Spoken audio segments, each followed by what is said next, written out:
KPS ಅಂಥೇಳಿ ಎಲ್ಲ ಕಡೆನೂ ಮಾತಾಗ್ತಾ ಇದೆ. ಅದರಲ್ಲಿ ಏನಿದೆ, ಅದರಲ್ಲಿ ಭವಿಷ್ಯ ಇದೆಯಾ ನಮ್ಮ ಮಕ್ಕಳಿಗೆ ಅಂತಕ್ಕಂಥದ್ದು ಒಂದು ಪ್ರಶ್ನೆ ಸುಮಾರಷ್ಟು ಕೇಳಿದ್ದಾರೆ. ಸುಮಾರಷ್ಟು ಜನರಿಗೆ ಗೊತ್ತಾಗಿದೆ ಈಗ ಇತ್ತೀಚಿನ ದಿನಗಳಲ್ಲಿ. ಕರ್ನಾಟಕ ಪಬ್ಲಿಕ್ ಶಾಲೆ ಅಂತಕ್ಕಂಥದ್ದು ಗ್ರಾಮೀಣ ಭಾಗದಲ್ಲಿ ಮಾತ್ರ ಇದು. ಈಗ ನೀವು ಹಳ್ಳಿಯಲ್ಲಿದ್ದೀರಿ, ನರ್ಸರಿಗೆ ಒಂದು ಕಡೆ ಕಳಿಸ್ತೀರಿ, LKG UKG ಒಂದು ಊರಲ್ಲಿ ಕಳಿಸ್ತೀರಿ, ಸ್ಕೂಲಿಗೆ ಒಂದು ಊರಲ್ಲಿ ನಮ್ಮ ಊರಲ್ಲಿ ಇಲ್ಲ ಅಂತ ಕಳಿಸ್ತೀರಿ, ಅದಾದಮೇಲೆ ಹೈಸ್ಕೂಲಿಗೆ ಕಳಿಸ್ತೀರಿ ಬೇರೆ ಊರಿಗೆ, ಅದಾದಮೇಲೆ PUC ಕಳಿಸ್ತೀರಿ, ಡಿಗ್ರಿಗೆ ಕಳಿಸ್ತೀರಿ, ಮತ್ತು ಬೇರೆ ಬೇರೆ ಓದೋದಕ್ಕೆಲ್ಲ ಕಳಿಸ್ತೀರಿ. ಆ ಟೈಮಲ್ಲಿ ನಿಮ್ಮ ಮಕ್ಕಳು ನಿಮ್ಮ ಜೊತೆಗೂ ಇರೋದಿಲ್ಲ. ಮಕ್ಕಳಿಗೆ ಯಾವತ್ತೂ ಕೂಡ ವಾತಾವರಣ ಬದಲಾವಣೆ ಆಗಬಾರ್ದು.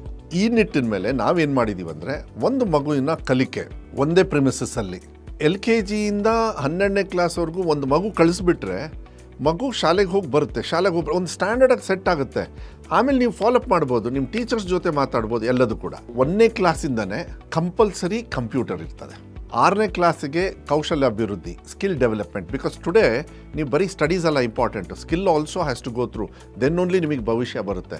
ಕರ್ನಾಟಕ ಪಬ್ಲಿಕ್ ಶಾಲೆಗಳಲ್ಲಿ LKG ಇಂದ 12ನೇ ಕ್ಲಾಸ್ವರೆಗೂ ಕೂಡ ಎಲ್ಲ ತರಗತಿಯಲ್ಲೂ ಕೂಡ ಟೀಚರ್ಸ್ ಇರ್ತಾರೆ. ಗೆಸ್ಟ್ ಟೀಚರ್ಸ್ ಅಂಥೇಳಿ ನಾವು ಮಾಡೋದಕ್ಕೆ ಹೋಗೋದಿಲ್ಲ. ಒಳ್ಳೆ ಪ್ರೊಫೆಷ್ನಲ್ ಒಳ್ಳೆ ಟೀಚರ್ಸ್ ಇರ್ತಾರೆ. ಅಲ್ಲಿ ನಿಮಗೆ ಸಂಗೀತ ಟೀಚರ್ ಇರ್ತಾರೆ, ಫಿಸಿಕಲ್ ಟೀಚರ್ಸ್ ಇರ್ತಾರೆ, ಅದಾದಮೇಲೆ ಕಲೆ ಟೀಚರ್ಸ್ ಕಲ್ಚರಲ್ ಹೇಳ್ಕೊಡ್ತಾರೆ. ಅದು ಕೂಡ ಅಲ್ಲಿ ಕಂಪಲ್ಸರಿ ಇದ್ದೇ ಇರ್ತಾರೆ. ನಮ್ಮ ಗುರಿ ಏನು ಅಂತ ಹೇಳಿದರೆ, ಒಂದೊಂದು ಗ್ರಾಮ ಪಂಚಾಯತಿಗೆ ಒಂದೊಂದು KPS ಮಾಡಬೇಕಂತ ಹೇಳಿದ್ದೀವಿ. ಇಡೀ ರಾಜ್ಯಕ್ಕೆ 1000 KPS ಶಾಲೆಗಳಾಗ್ತವೆ. ಈಗ ನಿಮ್ಮ ಗ್ರಾಮದ ಹತ್ತಿರ ಇಲ್ಲ ಅಂದ್ಕೊಳ್ಳೋಣ, ಅಲ್ಲಿಗೆ ಹೆಂಗೆ ಮಗನ ಕಳಿಸ್ಕೊಡ್ತೀರಾ? ಫ್ರೀ ಟ್ರಾನ್ಸ್ಪೋರ್ಟೇಷನ್ ನಾವು ಕೊಡ್ತೀವಿ, ನಿಮಗೆ ಬಸ್ಸಿನ ವ್ಯವಸ್ಥೆ ನಾವು ಮಾಡ್ತೀವಿ. ಮಕ್ಕಳನ್ನು ಒಂದು ನಿಮಗೆ ಹತ್ತಿರ ಇರ್ತಕ್ಕಂಥ ಒಂದು ಪಾಯಿಂಟ್ ಹಾಕ್ತಾರೆ, ಎಲ್ಲ ಮಕ್ಕಳು ಅಲ್ಲಿ ಬಂದು ಸೇರಿ ತಂದೆ ತಾಯಿಯವರು ಅಲ್ಲಿ ಬಿಟ್ಟರೆ ಅಲ್ಲಿಂದ ನಾವು ಕರ್ಕೊಂಡು ಹೋಗ್ತೀವಿ, ಶಾಲೆಗೆ ಕರ್ಕೊಂಡು ಬರ್ತೀವಿ.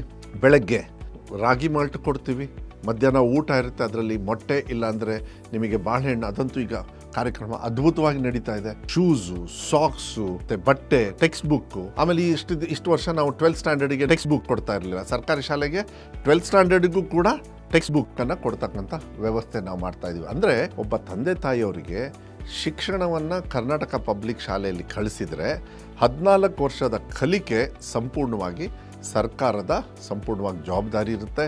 15,000 ಟೀಚರ್ಸ್ನ ಪ್ಲಸ್ PUCಯಲ್ಲಿ ಸುಮಾರು 800 ಟೀಚರ್ಸ್, ಅಂದರೆ 16,000 ಟೀಚರ್ಸ್ನ ಪ್ಲಸ್ ಅನುದಾನಿತ ಶಾಲೆನೂ ಕೂಡ ಅಲ್ಲೂ ಕೂಡ ನಾವು ಫಿಲಪ್ ಮಾಡ್ತೀವಿ ಅಂತ ಹೇಳಿದ್ದೀವಿ.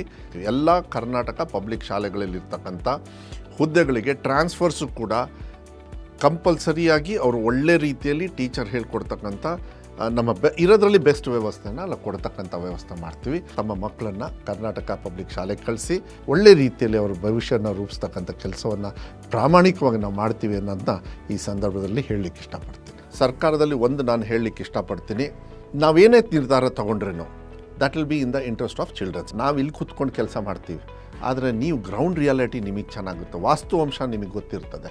ನಾವು ನಮ್ಮ ಇಲಾಖೆ ಇವತ್ತು ತಮಗೆ ಒಂದು ಸಲಹೆಯನ್ನು ಕೇಳಲಿಕ್ಕೆ ಇಷ್ಟಪಡ್ತೀವಿ. ಸರ್ಕಾರದವರು ಈಗ ಮಧು ಬಂಗಾರಪ್ಪರು ಇದನ್ನು ಚೆನ್ನಾಗಿ ಮಾಡ್ತಾ ಇದ್ದಾರೆ, ಇದನ್ನು ಸ್ವಲ್ಪ ಹಿಂಗೆ ಮಾಡಿದರೆ ಚೆನ್ನಾಗಿರ್ತದೆ ಅಂಥೇಳಿ ನಿಮಗೇನಾದ್ರು ಅನಿಸಿದರೆ SDMC ಮೂಲಕ, ಇಲ್ಲ ನಮ್ಮ ಹೆಡ್ ಮಾಸ್ಟರ್ ಇರ್ತಾರೆ, ಇಲ್ಲ ನಮ್ಮ ಆಫೀಸರ್ಸ್ ಇರ್ತಾರೆ, BO ಇರ್ತಾರೆ, ಇಲ್ಲ ಜಿಲ್ಲಾ ಮಟ್ಟದಲ್ಲಿ DDPIs ಇರ್ತಾರೆ, CRP ಅಂತ ನಿಮ್ಮ ವಿಭಾಗೀಯ ಇರ್ತಾರೆ, ತಾಲೂಕು ಮಟ್ಟದಲ್ಲೂ ಕೂಡ BO ಅಂತ ಇರ್ತಾರೆ. ಇಲ್ಲಾಂದರೆ ಈ ನಂಬರ್ ಇದೆಯಲ್ಲ, ಇಲ್ಲಿ ತಳಗಡೆ ಒಂದು ನಂಬರ್ ಇದೆ ನೋಡಿ, ಇಲ್ಲಾಂದರೆ ಇದರ ಅಡಿಯಲ್ಲಿ ಇಮೇಲ್ ಇದೆ. ನಿಜವಾಗ್ಲೂ ಅದು ಒಳ್ಳೆಯ ಅಭಿಪ್ರಾಯ ಅಂತ ಹೇಳಿದರೆ, ಅರ್ಥಪೂರ್ಣವಾಗಿದ್ದರೆ, ನಮ್ಮ ಮಕ್ಕಳ ಈ ರಾಜ್ಯದ ಭವಿಷ್ಯಕ್ಕೋಸ್ಕರ ನಾನು ಸ್ವಾಗತ ಮಾಡ್ತೀನಿ. ದಯವಿಟ್ಟು ತಾವೆಲ್ಲರೂ ಕೂಡ ಮಾರ್ಗದರ್ಶನವನ್ನು ಸಲಹೆಯನ್ನು ಕೊಡಬೇಕು ಅಂತ ಹೇಳಿ ನಾನು ತಮ್ಮಲ್ಲಿ ಮನವಿಯನ್ನು ಮಾಡಲಿಕ್ಕೆ ಇಷ್ಟಪಡ್ತೀನಿ.